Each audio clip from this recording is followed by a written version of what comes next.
invulnerably. And that really allows us to bring health into this third entity of the relationship.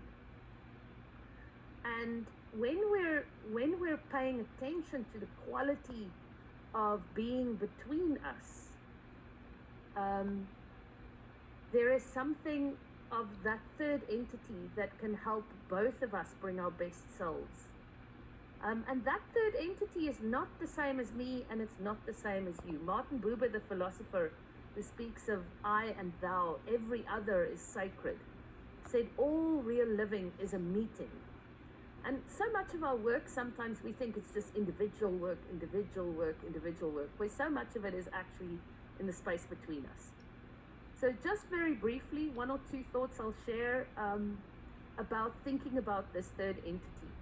I've got a picture here of the 9 Enneagram styles and a profile of 2 people. We'll call them Sam and Sally. And what we see here is how all 9 types, we know as we move towards the center of the Enneagram, all 9 types are in us in some way. We see Sam on the left. Sam leads from Enneagram 3. Yeah? And then you see how the other Enneagram types show up for Sam. Sally leads from Enneagram 4, and you can see how the other types show up for Sally. Now, this picture of the 2 together is like a snapshot of the third entity, the space between us. And see what you can see here. Can you see what's interesting?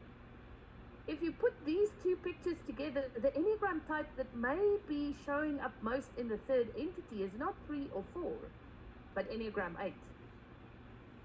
And so how interesting is it? We've got 2 heart types, but the third entity has a strong energy of Enneagram 8 coming through. And that doesn't belong, in some way it belongs to both of them and it belongs to neither of them. It's this thing that is created in the space between them. The second thing I want you to notice is which types does this third entity not have a lot of access to? Which types are, as Fleming would sometimes say, are blind?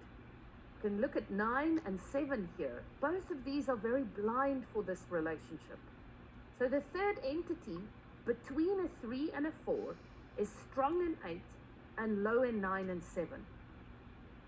Now, when we start thinking about third entities in this way, and we see each of these Enneagram types here now in the space between us as an energy, we can see that this is a relationship where there's maybe a lot of 8 energy around authority and decisiveness and courage and strength and saying things as it is and being very straight talking and candid.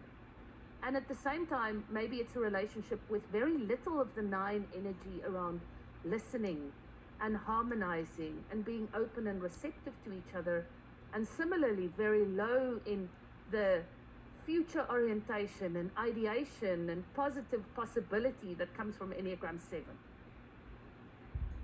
And so if we're holding space for this relationship, we can think of this as the missing medicine.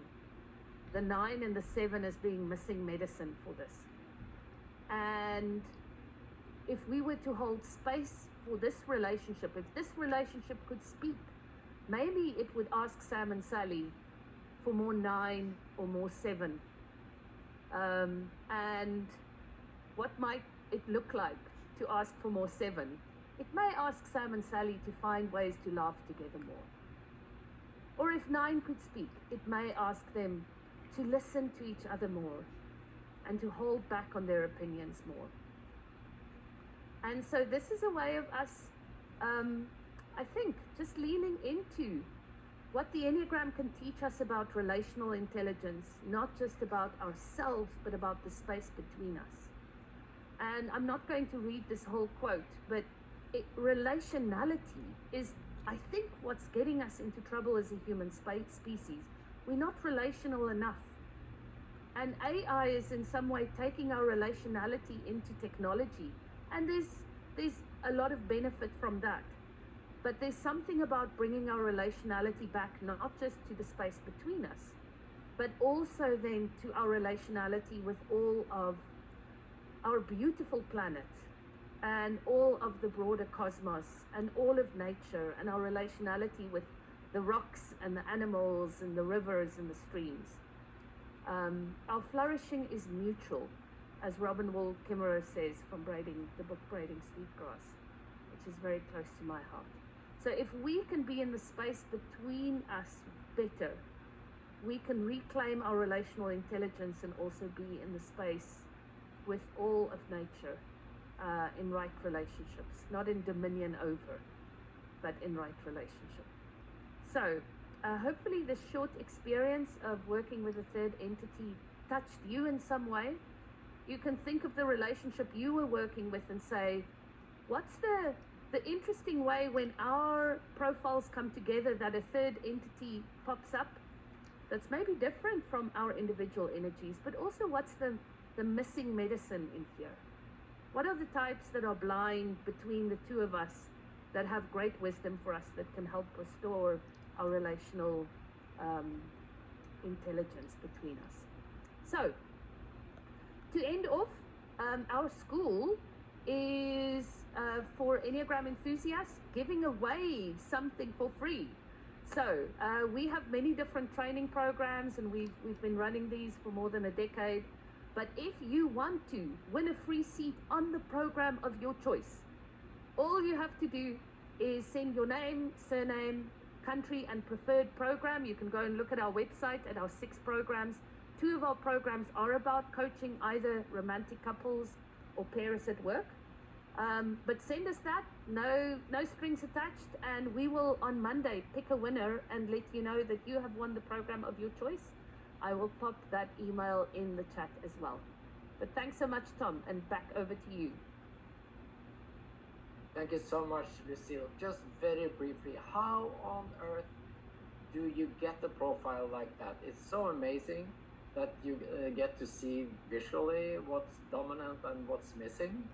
How do you do that? Yeah, so I mean, I think this is where there's 2 ways one could do this. The one is if you work from more of a narrative perspective. It's almost to sit with all 9 types and to feel which energies are high and low for an individual, and then the other person to do the same, and then you glue those together. In our school, we work with assessments.